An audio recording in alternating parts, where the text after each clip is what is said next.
సచివాలయ ఉద్యోగుల నిరసనలు అయితే కొనసాగుతున్నాయి. కానీ ఏ మీడియా వాటిని హైలైట్ చేయట్లేదు, ఎవరూ పట్టించుకోవట్లేదు. సాక్షి కూడా ఒక్కొక్కసారి రాస్తుంది, ఒక్కొక్కసారి రాయట్లేదు. సోషల్ మీడియాలో కూడా ఆ స్థాయి ప్రచారం అయితే వాళ్ళకి లేదు. ఎందుకంటే ఇక్కడ కీలకమైన అంశం ఒకటి గమనించాలి. రెంటికి చెడ్డ రేవడిలా తయారైంది సచివాలయ ఉద్యోగుల పరిస్థితి.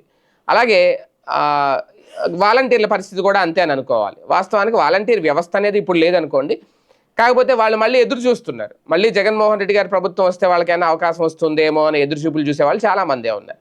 వీళ్ళైతే కంప్లీట్గా ఆ వ్యవస్థనే పక్కన పెట్టేశారు. ఆ ఊసే లేదు, ఇంకా వాళ్ళకి అవకాశం లేదు. సచివాలయ ఉద్యోగులు కూడా ఒక రకంగా మానసిక ఆవేదన వాళ్ళు బయటకు చెప్పుకునే ప్రయత్నం నిరసన రూపంలో తెలియజేస్తున్నారు, వాళ్ళ సమస్యలు పరిష్కరించాలని. అలాగే వాళ్ళని కూడా ప్రభుత్వం ఎక్కడ పట్టించుకోవట్లేదు.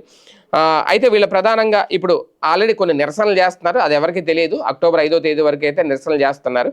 అయితే 10వ తేదీన సచివాలయ ఉద్యోగులు విజయవాడ మార్చ్ నిర్వహించాలి అని చెప్పి కీలక నిర్ణయం తీసుకున్నారు.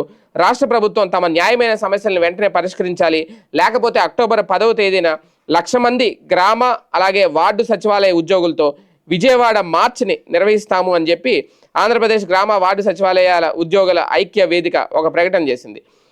విశాఖపట్నంలోని సింహాచలంలో ఆంధ్రప్రదేశ్ గ్రామ వార్డు సచివాలయ ఉద్యోగులు ఉత్తరాంధ్ర ప్రాంతీయ సమావేశం జరిగింది. ఈ సందర్భంగా జేఏసీ రాష్ట్ర చైర్మన్ జానీ పాషా ఈ వివరాలను అయితే వెల్లడించారు. వాలంటీర్ల విధులను గ్రామ వార్డు సచివాలయ ఉద్యోగులు ఎట్టి పరిస్థితుల్లోనూ నిర్వర్తించబోరు అని కూడా స్పష్టం చేశారు.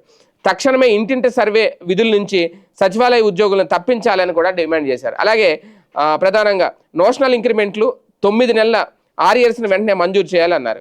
6 ఏళ్లు సర్వీస్ పూర్తయిన ప్రతి సెక్రటరీకి ఏఏఎస్ ఇంక్రిమెంట్ వర్తింపు చేయాలని, ఉద్యోగులందరికీ జూనియర్ అసిస్టెంట్ స్కేల్కు అప్గ్రేడ్ చేసి ప్రమోషన్ కల్పించాలి అనేది, అలాగే జాబ్ చార్ట్ను తక్షణమే అమలు చేయాలి అని ఈ సమావేశంలో జేఏసీ సెక్రటరీ జనరల్ విపత్తి విక్కలకృష్ణ అలాగే కన్వీర్ అబ్దుల్ రజాక్ పలువురు కీలక డిమాండ్లు అయితే తెర మీద తీసుకొచ్చారు. ఏది ఏమైనా విజయవాడలో మార్చి నిర్వహించిన ఏం చేసినప్పుడు ఆల్రెడీ పిహెచ్సి ఉద్యోగులు కూడా వాళ్ళు కూడా ప్రభుత్వానికి హెచ్చరికలు జారీ చేస్తున్నారు. వాళ్ళు ఈ రోజు నుంచి అవుట్ పేషెంట్ విభాగాలను కూడా నిలిపేస్తాం, ఓపీ నిలిపేస్తాం, ప్రభుత్వం స్పందించకపోతే ఎమర్జెన్సీ సేవలు అత్యవసర సేవలను కూడా ఆపేస్తామని చెప్తున్నారు. కానీ ప్రభుత్వం ఎక్కడైనా పట్టించుకుంటుందా? దాని మీద లేదు. ఇక సచివాలయ ఉద్యోగుల విషయం ఆల్రెడీ 5వ తేదీ వరకు వాళ్ళు ఒక కార్యాచరణ ప్రకటించారు నిరసన కార్యక్రమాలకు సంబంధించి.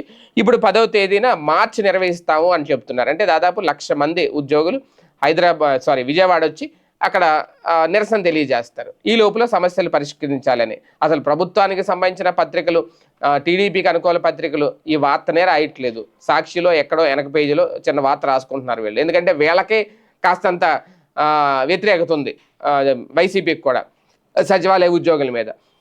సచివాలయ వ్యవస్థ, వాలంటీర్ వ్యవస్థ తీసుకొచ్చిందే జగన్మోహన్ రెడ్డి. కానీ ఎన్నికల సమయంలో వీళ్ళు వ్యతిరేకంగా పనిచేశారు అనేది వైసీపీలో బలంగా ఉంది. అందుకని వాళ్ళు కూడా పెద్దగా పట్టించుకోవట్లేదు. దీంతో మధ్యలో వీళ్ళ రెంటికి చెడ్డ రేవడిలాగా ఒక అరణ్య రోధంలాగా అయితే తయారైంది వీళ్ళది. ఓకే, ఎనీవే ఏది ఏమైనా ప్రభుత్వ ఉద్యోగులు కాబట్టి ప్రభుత్వం బాధ్యత తీసుకోవాలి. కనీసం చర్చలకైనా పిలవాలి, చర్చలకైనా దిగి రావాలి. అది కూడా చేయట్లేదు అంటే ఇక వీళ్ళ డిమాండ్లు ఎలా పరిష్కారం అవుతాయనే చూడాలి.